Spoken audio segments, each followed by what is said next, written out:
ॐ सहनाववतु सहनौ भुनक्तु सह वीर्यं करवावहै तेजस्विनावधीतमस्तु मा विद्विषावहै। ॐ शान्ति शान्ति शान्तिः। गुरुर्ब्रह्मा गुरुर्विष्णु गुरुर्देवो महेश्वरः गुरुर्साक्षात् परब्रह्म तस्मै श्री गुरुवे नमः। पेज नंबर 8 पे मंगलाचरण है। वासुदेवेन्द्र योगेन्द्रं नत्वा ज्ञानप्रदं गुरुम् मुमुक्षूणां हितार्थाय तत्त्वबोधोऽभिधीयते। Alright, welcome everybody. हमने अभी आत्मा का डेफिनेशन पिछले बार देखा था। आत्मा क्या है? इट इज बियॉन्ड स्थूल शरीर, सूक्ष्म शरीर, कारण शरीर, पंचकोशा, अवस्था त्रय है और स्वरूप क्या है उसका? सत्य चित्त आनंद। ये हमने देखा था, सबको याद है? ठीक है, आज हम शुरू करेंगे पेज नंबर 38 पे। तो पेज नंबर 38 खोल लीजिए। Let's chant together the three bodies. तो इसमें फर्स्ट है ग्रॉस बॉडी, स्थूल शरीर का डेफिनेशन दिया हुआ है। अब हमको आत्मा को जानना है, तो हम क्यों स्थूल शरीर को जान रहे हैं? वो इसीलिए जान रहे हैं क्योंकि जैसे डॉक्टर्स डिजीज के बारे में पढ़ते हैं, डिजीज को जानने के लिए ताकि उसको हटा सकें, उसी तरह हम पढ़ रहे हैं अनित्य को, ताकि हम नित्य की तरफ जा सकें। समझ में आया? स्थूल शरीर नित्य तो है नहीं, बट फिर भी क्यों जानना है? ताकि हम उसको आइडेंटिफाई कर सकें और उसके बियॉन्ड जा सकें। जैसे डॉक्टर्स डिजीज को पढ़ते हैं उसके बियॉन्ड जाने के लिए, उसको हटाने के लिए। तो श्लोक नंबर है ये पेज नंबर 38 पे। स्थूल शरीरम किम, रिपीट, स्थूल शरीरम किम। ये क्वेश्चन पूछा गया, स्थूल शरीर क्या है? व्हाट इज स्थूल शरीर? इंग्लिश में बोल रहे हैं व्हाट इज ग्रॉस बॉडी और फिजिकल बॉडी। आंसर उसका दिया हुआ है पंचीकृत पंच महाभूते, पंचीकृत पंच महाभूते कृतं सत्कर्मजन्यं, सत्कर्मजन्यं सुख दुख आदि भोग आयत्नं, सुख दुख आदि भोग आयत्नं शरीरम् अस्ति, जायते, वर्धते, विपरिणमते, अपक्ष्यते, विनश्यतीति। फिर से रिपीट करते हैं, ये 6 चीजें दी हुई है। अस्ति, जायते, वर्धते, विपरिणमते, अपक्ष्यते, विनश्यतीति। षड्विकार वेदत्तत् स्थूल शरीरम। ये पूरा लंबा चौड़ा डेफिनेशन है स्थूल शरीर का। अगर आप medical definition of physical body देखें तो उसका सिंपल डेफिनेशन है it's a conglomeration of cells and tissues that makes organ, ऐसा है। बट ये हमारे ऋषियों ने इतना भयंकर डेफिनेशन दिया है, इतना लंबा चौड़ा डेफिनेशन दिया है, और इसका मीनिंग हम समझना शुरू करेंगे धीरे धीरे। सो स्थूल शरीरम किम, स्थूल शरीर क्या है? अब हम ये क्यों पढ़ रहे हैं? क्योंकि हमको जानना है स्थूल शरीर क्या है, ताकि हम इसके बियॉन्ड जा सकें। तो पहला इसका है पंचीकृत पंच महाभूते ही। ओके, पंचीकृत मतलब क्या होता है? पंचीकृत एक प्रोसेस है जो इसका डेफिनेशन बाद में आया है। पंचीकृत कोई प्रोसेस है जिससे पंच महाभूत जो है, क्या क्या पंच महाभूत है? सबसे पहले अग्नि।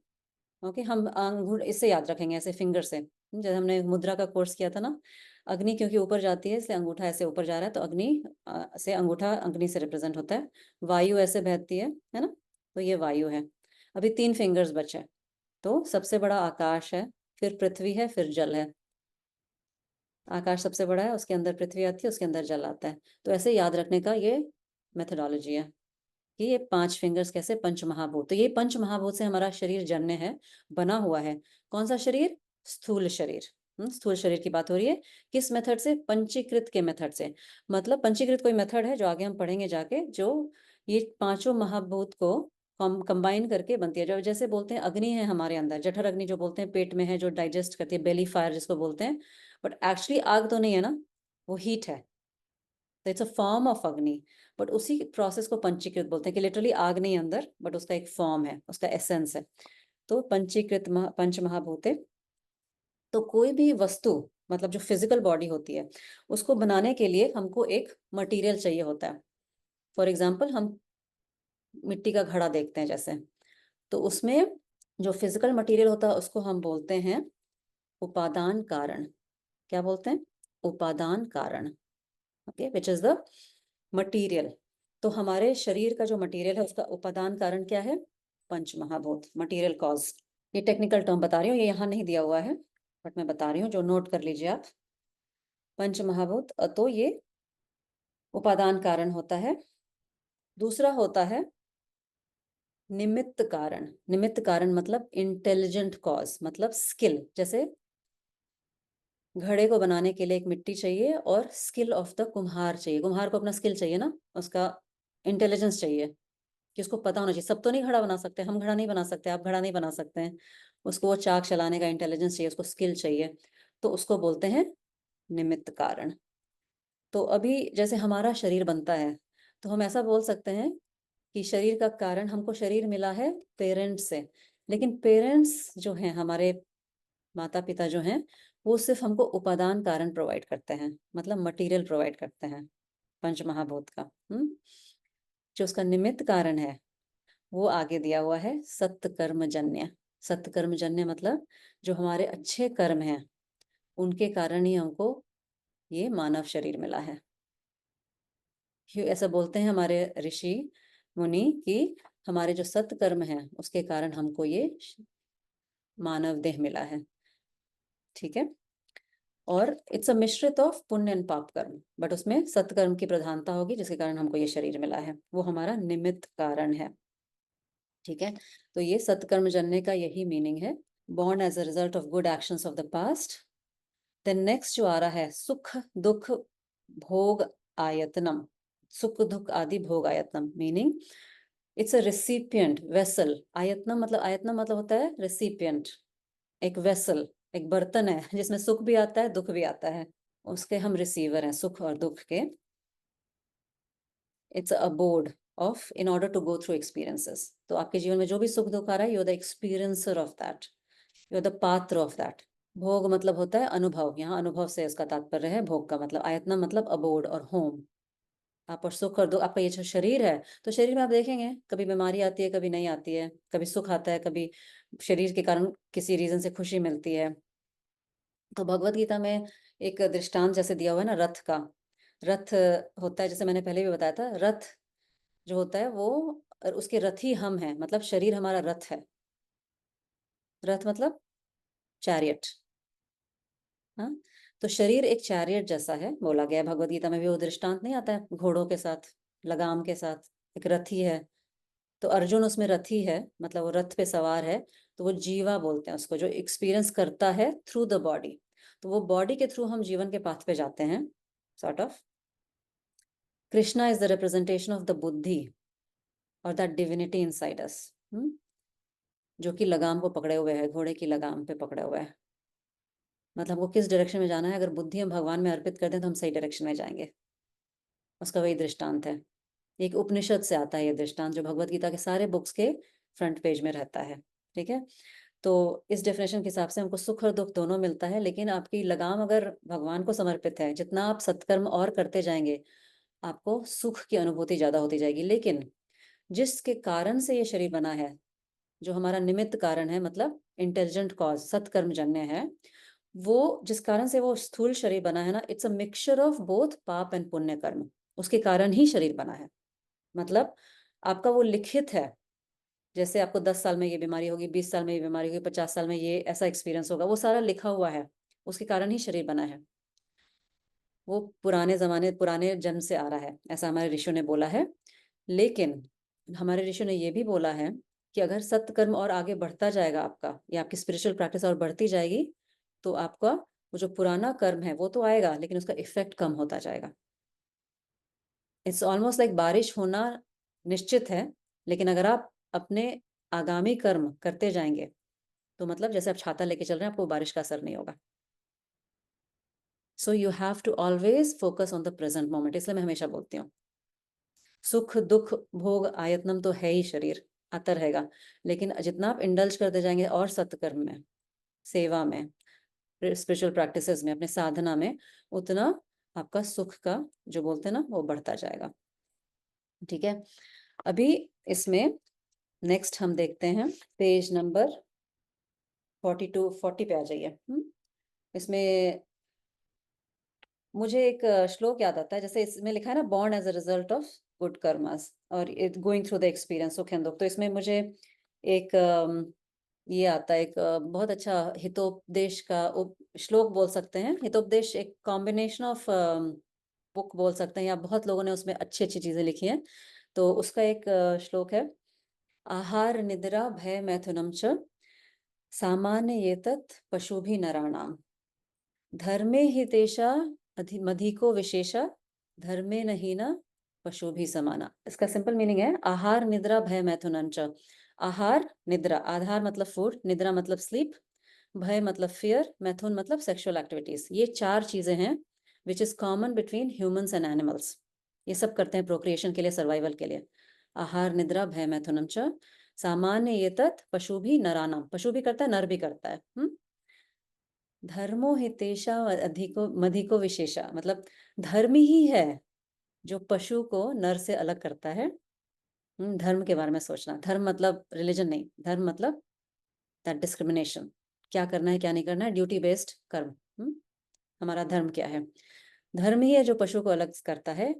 अगर कोई धर्म के बारे में चिंतन नहीं करता है, धर्मे नहीं ना पशु भी समाना, तो पशु के समान ही होता है।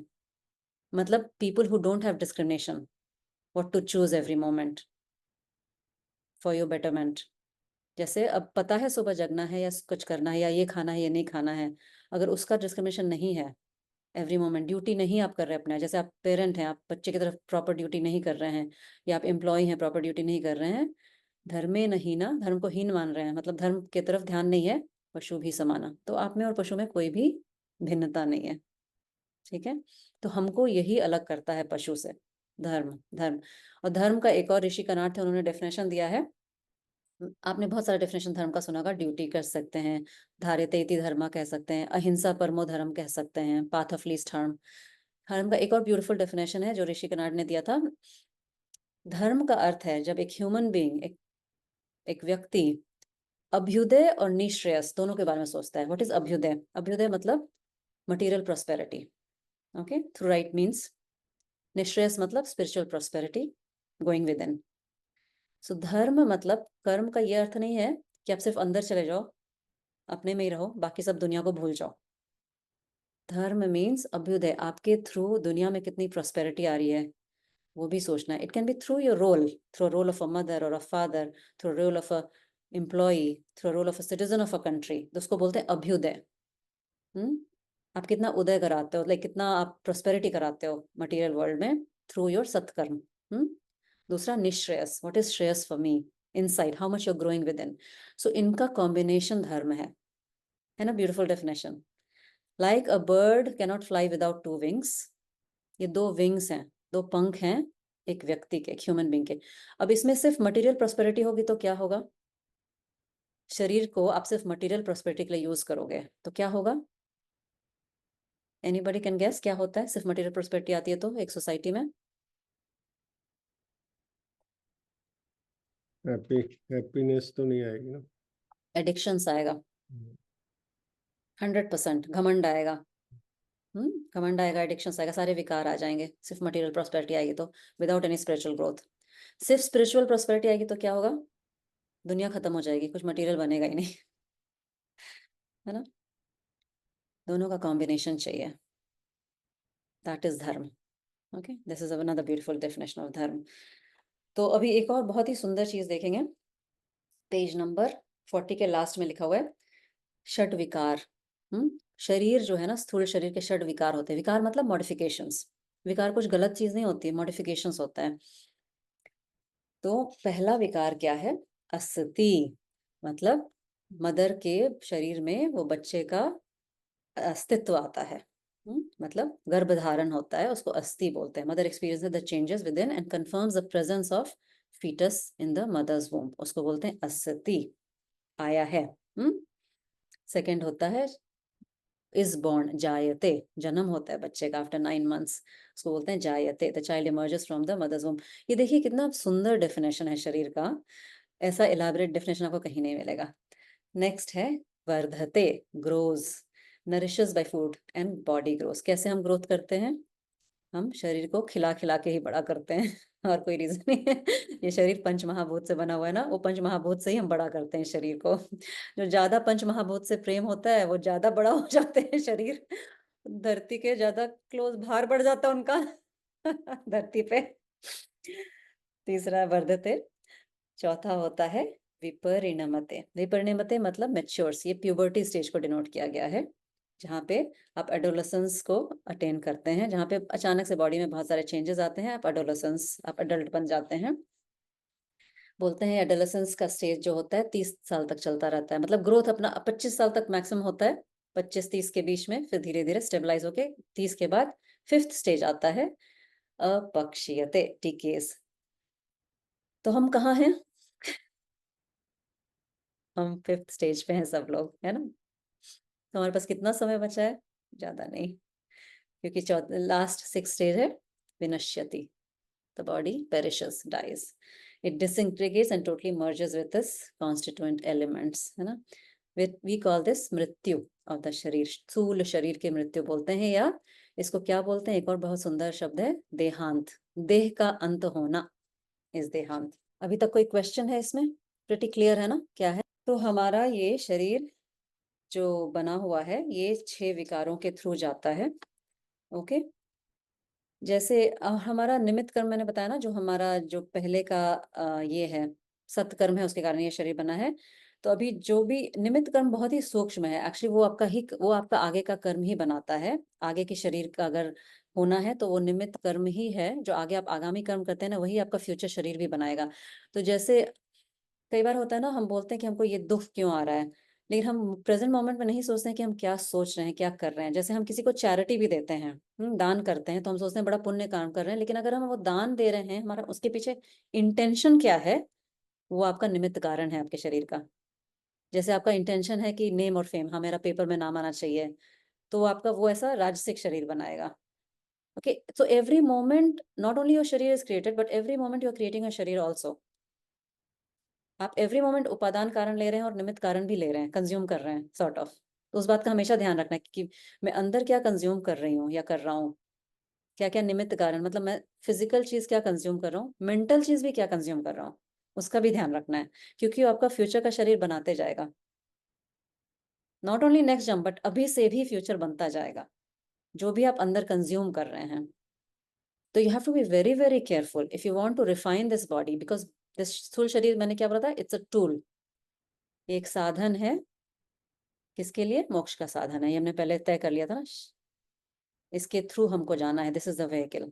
सो what, how you take care of your body from today, think it this way, that is still your उपादान कारण एंड निमित्त कारण।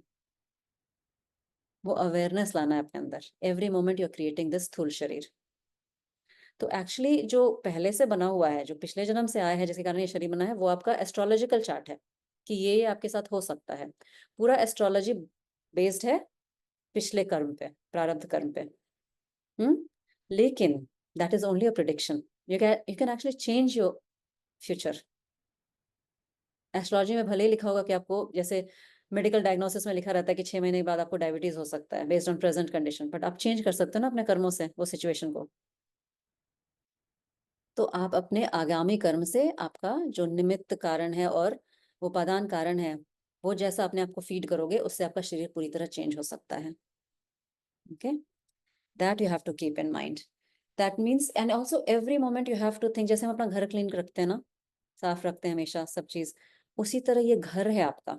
शरीर एक घर है, भोग सुख दुख भोग आयतनम। एक घर है, आपको उस घर को साफ रखना है हमेशा। उसके अंदर क्या डालना है, किसकी बातें सुननी है, किसकी बातें नहीं सुननी है, उसका भी ध्यान रखना है। जैसे कोई बहुत ज्यादा रैंट कर रहा है, अगर आपके पास कैपेसिटी है उसको डिसॉल्व करने का, सुनिए। अगर वो आपको ही डिस्टर्ब कर रहा है तो I think you should create a boundary कि नहीं, I am not ready to listen to all this things right now. तो ये इतने सूक्ष्मता से अपने शरीर के बारे में भी सोचना है, क्योंकि वो आपका कारण है, जो भी आप कंज्यूम करते हैं आपका शरीर बनाता जाता है। ठीक है, तो आज हमने स्थूल शरीर देखा। इसमें कोई क्वेश्चन है? इसमें एक और बात है जो पेज 41 पे दिया हुआ है कि हम आइडेंटिफाई करते हैं मोस्टली अपने स्थूल शरीर से, बहुत ज्यादा हमको आइडेंटिफिकेशन है। जैसे हम बोलते हैं कि हमारा ये नाम है, क्योंकि वो शरीर को नाम मिला है। आई एम मेल, फीमेल से आइडेंटिफाई करते हैं। फिर हमारे रोल से आइडेंटिफाई करते हैं कि I am a mother, I am a daughter, और आई एम अ वाइफ और अ हस्बैंड। उससे बहुत ज्यादा आइडेंटिफाई करते हैं। इस आइडेंटिफी स्थूल शरीर का आइडेंटिफिकेशन सबसे स्ट्रांग होता है, क्योंकि जो दिखता है वही बिकता है। है ना? तो दिखता है ना हमको ये शरीर, हम आईने में देखते हैं तो हमको यही दिखता है, हमको थोड़ी ना सूक्ष्म शरीर दिखता है या कारण शरीर दिखता है, नहीं दिखता है। स्थूल शरीर ही दिखता है हमको, तो हम इसी से आइडेंटिफाई करते हैं। लेकिन इसमें दो बातों का ध्यान रखना है। जैसे आप मिरर में अपने आप को देख रहे हो, तो एक बिंब है, एक प्रतिबिंब है। बिंब क्या है? प्रतिबिंब क्या है? प्रतिबिंब मतलब रिफ्लेक्शन, है ना? Reflection of yourself. बिंब क्या है? आप हो। उसी तरह हमारा जो ये स्थूल शरीर आपको दिख रहा है अभी विदाउट आईना, जो अपने आप को दिख रहा है, आपको देख पा रहे हैं, ये सिर्फ एक प्रतिबिंब है। ये एग्जिस्ट करता है बिकॉज ऑफ द आत्मा। ओके, वो आपका रियल सेल्फ है। ऐसे सोचना शुरू करना है, even though we don't understand that, but ऐसे शुरू करना है। ये शरीर का एग्जिस्टेंस ही वो आत्मा के कारण है। That is a true nature. This body is a reflection. I I am also the observer of my body. जैसे हम कभी ये नहीं बोलते कि मैं हाथ हूं, बोलते मेरा हाथ है। मेरा आंख है, मेरे नाक है, मेरे गाल है, मेरे बाल हैं। ऐसे बोलते ना, मेरा है। तो जो मेरा है वो मैं नहीं हो सकता ना। मैं तो ऑब्जर्वर हूँ उस बॉडी का। तो it's almost like two self within you, one is experiencer, one is the observer. You are experiencing this body, body में जो भी पेन आता है, you are experiencing that pain. तो वही तो लिखा हुआ है ना, सुख दुख भोग आयतनम, we are the experiencer, but we are also observer. So from experience stage, you have to go to observer. You have to start dwelling in observer stage more and more. हाँ, शरीर को दर्द हो रहा है, चेंज योर वोकैबुलरी ऑल्सो। जिस तरह आप बात करते हैं अपने शरीर के बारे में, मन को दुख हो रहा है, वो हम सूक्ष्म शरीर में देखेंगे अगले क्लास में। बट स्टार्ट ऑब्जर्विंग योर स्थूल शरीर एज एन ऑब्जर्वर। कोई पेन भी हो रहा है, प्लेजर में तो हमको इतना फील नहीं होता, पेन में ज्यादा फील होता है। ऐसे बोलते हैं ना कि अपने बॉडी पार्ट्स प्रेजेंट रहते हैं, जब तक नॉर्मल फंक्शन करते हैं हमको फील नहीं होता कि बॉडी पार्ट है। जब दर्द होता है तभी फील होता है कि हाँ है। तभी वो अपना फीलिंग को, अपने प्रेजेंस को दिखाता है, जब कुछ गलत होता है या दर्द होता है। तो उसी तरह दर्द में ही ज्यादा एहसास होता है शरीर का। तो उसमें ऑब्जर्वर मोड लाइए। हाँ, मेरे शोल्डर में आज पेन है, let's do something about it. अब वो कर्म आप पे है कि आप क्या करना चाहते हो शोल्डर पेन के बारे में। How do you want to deal with it. But जो भी आया है वो भी आपका कर्म ही है, वो याद रखिए, वो एक्सेप्ट करिए कि जो भी मेरे साथ हो रहा है वो भी शरीर के साथ, वो मेरा कर्म ही है। मेरे कर्मों का ही फल है जो मुझे दुख आ रहा है, शरीर का दुख। दैट इज कॉल्ड साक्षी भाव। That is not dwelling in the सुख एंड दुख ऑफ दिस स्थूल शरीर। मतलब उसको दूर से देखना है थोड़ा। कष्ट होता है, मानती हूँ, लेकिन उस कष्ट में स्टिल अपने आप को ऑब्जर्वर मोड में रखना कठिन है। बट प्रयास शुरू करना पड़ेगा, वही शुरू करना है। बॉडी को नेग्लेक्ट भी नहीं करना है, क्योंकि इट्स अ व्हीकल, साधन है। बॉडी के थ्रू ही साधना होती है, उसके बिना नहीं हो सकती ना। तो ऐसा नहीं है कहने का मतलब कि स्थूल शरीर पे ध्यान नहीं देना है बिकॉज वो अनित्य है, नहीं, ऐसा नहीं है। उस पर ध्यान देना, it's hosting that divinity, so it's also divine. एक एक बॉडी पार्ट का ध्यान रखना है। So it should be therefore be kept clean and fit for use. It's a tool. You have to keep it fit for use. We need not get too attached to it or falsely identify with it. Problem वहां आती है जहां हम falsely identify करते हैं स्थूल शरीर से. और generally दुख का mental दुख का भी वही कारण होता है, स्थूल शरीर से identification. वो हम next class में देखेंगे. सूक्ष्म शरीर क्या है. ठीक है, तो ये पूरा definition याद कर लीजिए स्थूल शरीर का. कोई question? was very helpful, Archana, ki जैसे आपने बोला कि you have to treat your body like a temple and what you're giving it. That really resonated because all this while I didn't fully understand that, but now I understand. It's not just what you eat, it's also what you consume, like say, anything, like any external content, what Yeah. people are saying and anything. हाँ, तो हम आगे स्थूल शरीर का और detail भी देखेंगे कि हम कैसे कैसे कंज्यूम करते हैं, तो उसका भी अवेयरनेस डेवलप होगा. So it's all about raising awareness and then going beyond that physical things. या गुरिंदर जी ठीक हो? समझ में आ गया? प्रदीप जी आपको भी? ये सोचना है कि बॉडी में कौन सी चीज ज्यादा है, पांच तत्वों में से क्या सबसे ज्यादा है हमारी. सोच के देख लीजिए, पता चलता है तो अच्छी बात है. No, it's very good. Like sometimes you feel that you really don't know anything. ये कितना डीप साइंस है ना, कितना सोचा होगा उन्होंने. अमेजिंग है. How वायु तत्व है, वायु तत्व ज्यादा हो जाए तो भी प्रॉब्लम है. सबका बैलेंस रहना है ना. अग्नि तत्व ज्यादा हो जाए तो पेट में आईबीएस हो जाएगा, इरिटेबल बाउल सिंड्रोम हो जाएगा. इसी तरह सारे तत्व का ध्यान रखना है. पृथ्वी तत्व ज्यादा बढ़ गया तो भार बढ़ गया हमारा. but that's what I'm saying. Like, science is still not able to define in that way, no? The way our rishis have defined the whole thing. Yes. It's still dwelling on the physical definition of a lot of things. Yeah, the whole medical science right now is dealing on the physical level. That is why वो जड़ से बीमारी को दूर नहीं कर पाते हैं ना? क्योंकि रूट कॉज क्या है? रूट कॉज अभी आप पढ़ेंगे ना.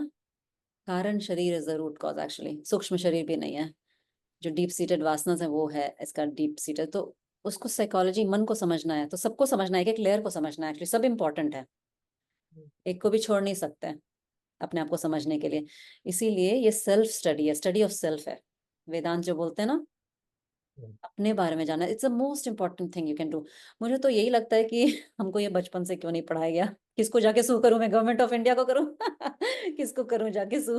हमारा whole education system is only geared toward अर्थ एंड काम. इसमें धर्म क्या सिखाया नहीं जाता है. धर्म शुरू होता है वेदांत से, है ना. हमारे बारे में जानना, अपने बारे में जानना, हम क्या हैं, वो सिखाया नहीं जाता है हमको. फिर हम ड्वेल ही करते रहते हैं. इतना, कितने लोगों के मन में कितना गिल्ट कुछ कुछ होता है शरीर को लेके ही. कितने लोगों के गर्ल्स को जिनका फिजिकल अब्यूज हुआ है बचपन में, उनको इतना गिल्ट रहता है अपने बारे में. ऐसा भी होता है, like with no fault of theirs, because they had gone through bad experience. वो सब का सोल्यूशन है इसमें, है ना. तो पढ़ेंगे आगे आगे तो और अच्छा लगेगा. चलिए हम क्लोज करते हैं क्लास. ओम पूर्णमद से. Take a deep breath. ओम पूर्णमदः पूर्णमिदं पूर्णात् पूर्णमुदच्यते पूर्णस्य पूर्णमादाय पूर्णमेवावशिष्यते. ओम शांति शांति शांति.